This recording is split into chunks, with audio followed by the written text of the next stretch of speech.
do mar. Vou tratar você com a força bruta pra poder me reabilitar, pois esta vida não tá sopa. Nós estamos aqui no Quitandinha, nesse palácio lindo, ao lado de músicos, de pesquisadores, de pessoas que realmente entendem de música brasileira e que estão aqui resgatando esse centenário de Noel Rosa, nosso grande compositor, aqui na nossa cidade tão comemorado. E eu vou conversar agora com o mentor dessa ideia, que subiu a serra para apresentar aqui para a gente esse diálogo lindo que vocês estão vendo aí e vão ver durante o nosso programa de hoje. Júlio, como é que nasceu em você essa ideia? Bom, na verdade foi uma ideia de encomenda, de uma certa maneira, a melhor encomenda do mundo. O Sesc entrou em contato comigo, nós somos parceiros há mais de 10 anos, e me encomendou uma curadoria, né? Me pediu para eu organizar uma mesa, uma apresentação, né, no Espaço da Literatura para o Festival de Inverno. E eu sugeri, disse, olha, se é no Espaço da Literatura, uma das melhores maneiras de lidar com literatura no Brasil é através da canção popular, né, dos poetas, dos letristas, etc. E propus ao Sesc Noel Rosa, o poeta da cidade, toda a relação de Noel com o Rio de Janeiro, de Noel com, enfim, com o desenvolvimento e a transformação urbana, etc, etc. Tem um parceiro, um grande parceiro de outros projetos, que é o João Carlos Carino, que é o presidente do IMUB, e convidei o Carino para ele fazer a produção executiva mesmo, para organizar, e convidamos um amigo em comum, um grande pesquisador, chamado André Diniz, para fazer esse bate-papo que funcionou, como vocês viram, perfeitamente. Noel é indispensável. Acho que pensar o Rio sem Noel é impossível. Acho que pensar o Brasil sem Noel é impossível. Acho que Noel é uma das grandes riquezas que nós temos, todo mundo pode afirmar isso. Carino afirmou, André afirmou, Alfredo, os músicos afirmaram, cada um afirma de uma maneira, ou tocando, ou falando, enfim, mas sempre valorizando a memória de Noel, a importância de Noel. E o centenário de Noel não é daqueles que nós estamos comemorando 100 anos, vamos comemorar 110, 120, 130, 200, 300, porque Noel é para sempre. Tá? Noel é muito mais interessante que o Papai Noel.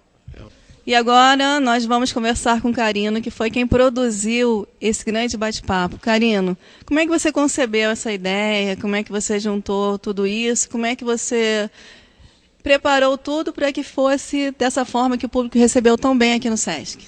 É fácil. Escolha na cidade o seu melhor cantor.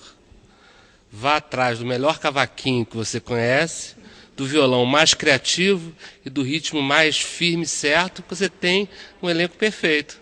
Alfredo Delpenho cantando, cavaquinho Alessandro Cardoso, no violão Charles da Costa e no pandeiro Netinho. Não tem erro. Eu estou aqui com o André Diniz, grande escritor de vários livros sobre música, educador, professor de história. André, o que você acha que a gente muda no horizonte de uma escola, de uma criança, quando a gente resgata os nossos vultos históricos, culturais, como a gente está fazendo aqui agora com o Noel Rosa? Eu acho que, na verdade, a grande função quando você trabalha no Noel Rosa, um Pixinguinha, um Tom Jobim, um Chico Buarque dentro de sala, primeiro é você discutir um pouco do que é esse Brasil, né, que eles cantaram.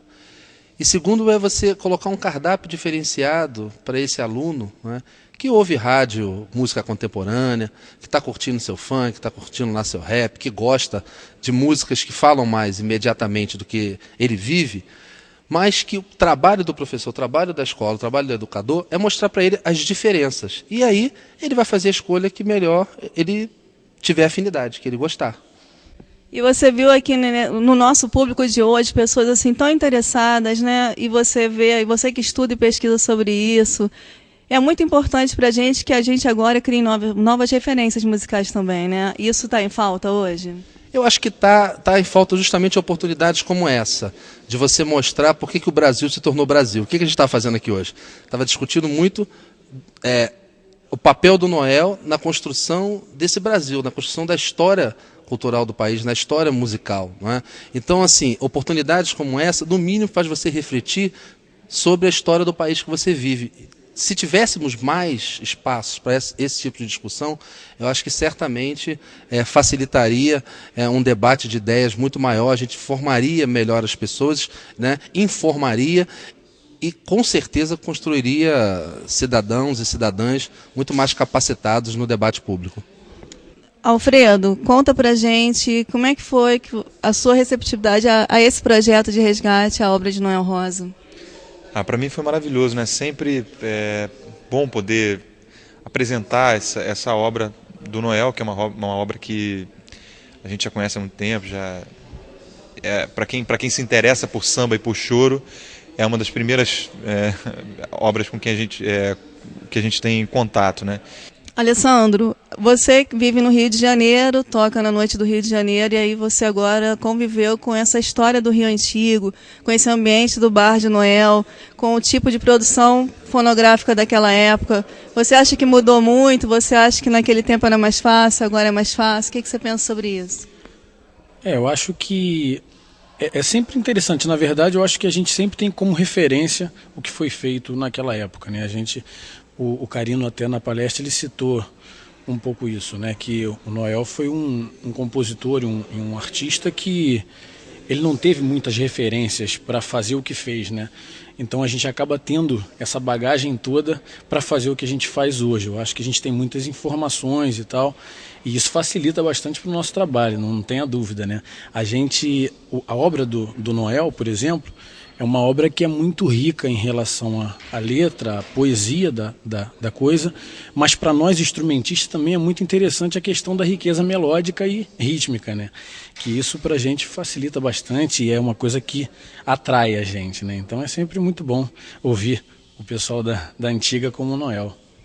Netinho, naquela época as pessoas aprendiam a fazer samba no morro, nos bares, não tinham assim tantas escolas para aprender tudo isso. Você acha que hoje as pessoas, se tivessem esse comportamento, também fariam esse sucesso, também chegariam às grandes conquistas, ou hoje tem que estudar muito? Eu acho que tem ainda os compositores que vão para a rua. Eu escutei uma história há pouco tempo que Paulo César Pinheiro, uma das coisas que ele faz é ir para o boteco e pedir uma cerveja e ficar escutando as pessoas falando, aquele bêbado que conta uma história diferente, ele vai para casa cheio de ideia e com isso ele desenvolve o tema das músicas dele e tal. Mas hoje em dia ainda tem bastante. A gente que é da Lapa, a gente vê muito. A gente trabalha com compositores, com cantores que vivem também um pouquinho, a gente pode dizer, dessa boemia, né? Que hoje em dia não tem tanto essa boemia como era antigamente, mas ainda tem um pouquinho. E aqui no nosso bate-papo informal, antes de começar as entrevistas, o Charles me disse uma coisa muito importante, que ele já nasceu tocando no choro, né? A obra dele, a vida dele profissional, começou por aí. Charles, você acha que essa importância das referências é que faz com que músicos como vocês estejam aqui num projeto tão importante como esse hoje? Eu acho que sim, porque no meu caso, assim, eu nunca... assim, quando muito jovem, eu nunca fui ligado à música, né? Mas aí, o que acontece? Eu tinha um vizinho do lado que gostava de samba, essas coisas, e eu comecei a ver aquilo de modo diferente e pedi meu pai um cavaquinho, aí nunca mais parei. Comecei com 12 anos de idade e ouvindo choro, que era uma coisa que criança, na minha época, que eu tenho 34 anos, uma criança de 12 anos, não sabia nem que é choro, não sabia nem que era choro, porque eu passei numa loja e vi um disco com um cavaquinho na capa e pedi meu pai para comprar, ele comprou, e eu falei, eu quero tocar esse instrumento, essa música, e eu não parei mais, e tipo assim, e quem escuta choro, quem começa no choro, acaba encontrando com o samba, né? O samba antigo, com o Noel, essa onda antigo, João da Baiana, não tem jeito, porque os dois sempre andaram junto, um do lado do outro. Isso aí, Bem Cultural então fica por aqui. Foi importantíssimo para nós que estamos aí prestigiando o Noel Rosa também na nossa cidade, viver um momento como esse, porque é um bem cultural para todo o Brasil, o resgate da história da música popular brasileira.